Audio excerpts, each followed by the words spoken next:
Let's rank these generations. And the next one is Gen Alpha. Gen Alpha. I'll quickly say they have a deep similarity with the Greatest Generation. Oh, really? Explain that. And it's that not a lot of them are taking measles vaccines. Oh, that's good. But the similarities, end there. Let's get these Gen Alpha kids into an iron lung.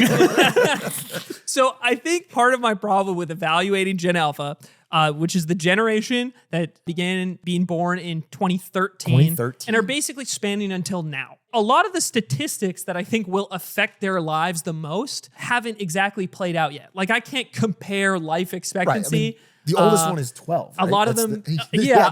These are Ludwig viewers. Where they're like, they watch a lot of Ludwig. That's the main thing we know. We don't know how that's going to play out in 5 years. They're not queuing up to buy homes. They don't have to buy the food. They should. They gotta start on that grind. These fucking the lesson Gen of Alphas American are history has been buy homes when you're 13 years old. Buy homes as soon as you fucking can, because it'll get worse. Okay, what do we know about them? I'm genuinely curious. Like when we talk about other than they're obsessed with TikTok and Roblox, like what do we know? I think that's a huge part. I mean, short form media is a big part of their diet. Tech is rapidly changing in their lifetime. The school system they're coming up in is being upended by AI while they're in it. Like they're the test case in the middle of it. Their friendships are taking place on Roblox or on social media. A lot of them are parented by the first generation parented by millennials. So that's terrifying. Concerning, yeah.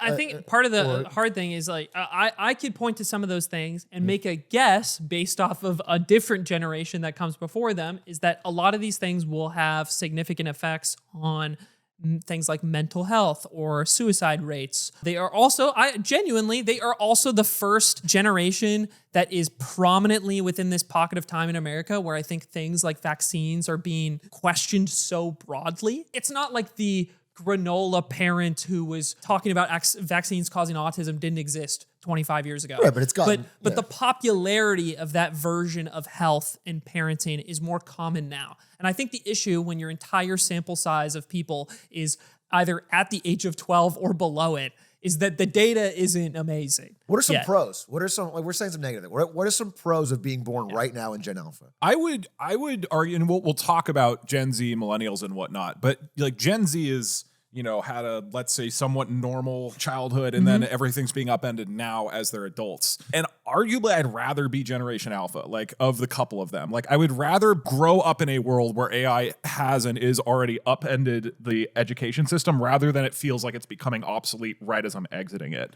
I think that's how I feel too, is a lot of the trends that are affecting Generation Z in negative ways that we've even talked about on the show. I think by being born a little later, you're at least coming up in a time where parents are more familiar with what's developing and playing out in the world. Things like AI and its effect on education and the way it affects life in general. We get to have more time to react to those things. I think the problem with Gen Z, among many, we'll get to Gen Z.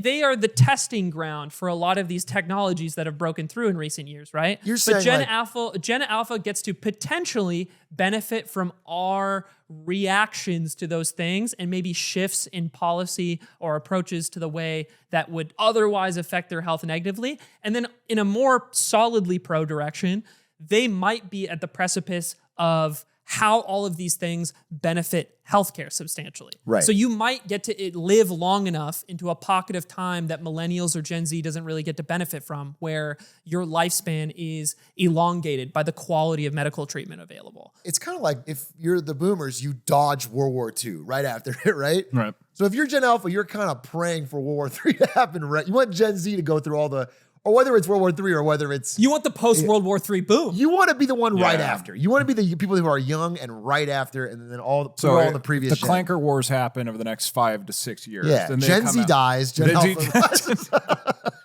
I mean, I honestly think there's truth to it. And I think especially healthcare, I did a whole episode about this, talking about the advances in healthcare with AI. And I continue to believe, and there's a lot of evidence pointing that we are going to make massive leaps in healthcare over the next couple decades. And that some of the framing I've heard around it is just try to live long enough to get to the point that stuff happens. And probably we will get to live through that of lifespans dramatically extending. You will almost certainly. And then the Gen Alpha will, if you're 10 right now, if you're 5, you almost certainly are going to have access to vastly better medical Can you pull up my screen, Perry? There was this military parade in China, and there was a hot mic incident where they caught Putin, Xi Jinping, and Kim Jong-un of North Korea talking together about how they're all going to live to be 150 with the advances. They're all going to be able to like use harvested lab-grown organs to replace their body and cycle it out and live to be 150. Whether or not they're actually it was very right, like Trump-esque, where they're like, I've heard that people are going to be able to live to 150 with organ donations and various blood transfusions. It's like none of them were like, this is happening. They're just like, I've heard that this is. It's all like hands up. I'm definitely not doing this. These people are all 80, and they're talking about how they're going to live to 150. So I think it's too late for boomers. Like they're not. They might be cooked, but Gen Alpha is going to have something like this, and you're going to be. You're not going to. We're not going to be able to reverse the aging that has happened to these people, but maybe before we hit aging period, we get to. I also would say like, so what Gen Alpha. Let's say you're 12 now. You'll be 30 in 28 years. What is that? That's like 53. 2053. Mm-hmm. That's. The world's going to be different, bro. Yeah. I can't even visualize what 2053 looks like. Whether it's good or bad, they're going to be seeing stuff that will completely out of our realm of our possibility. We can't even imagine it. And I think a last note on this is, like we said at the beginning, this is framed around how these generations, exist within. You got to take it off. You got to take it off. All right, fine. You want me to take away the lost generation? I keep looking over and I keep seeing three men doing what? They're making love. Yeah, that's what they're doing. They're out celebrating You America. told me the greatest generation liked to do stuff like this. Yeah, they got wild, dude. But in an American context. And I think there's also a world here where due to the, financial collapse of America, due to the crushing amount of debt that we have, maybe American life for this generation is poor, but this generation succeeds somewhere else. You're saying Gen Alpha in China is really, they're rearing up. Yeah, maybe they.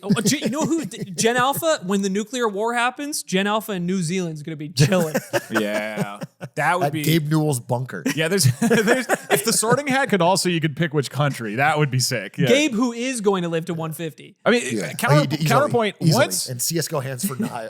Once the boomers finally die and we get into power, finally, maybe we can kick the debt problem down the road just a little bit longer. Let the alphas take care of it. Punt it onto Alpha. To the alphas. That's a good idea. If we have the choice to make their lives good or bad. God, we can punt it for like 30 more years. We could just punt. We just punt. Quick ranking so far. Would you rather be Gen Alpha or Greatest Gen if you had to pick? I would definitely rather be Gen Alpha. Gen Alpha, absolutely. I think so. It's just not worth it. You're the casino. I mean, we don't know the Great Depression or the wars to come. Yeah, but right. But in one of those two, the Great Depression and wars to come.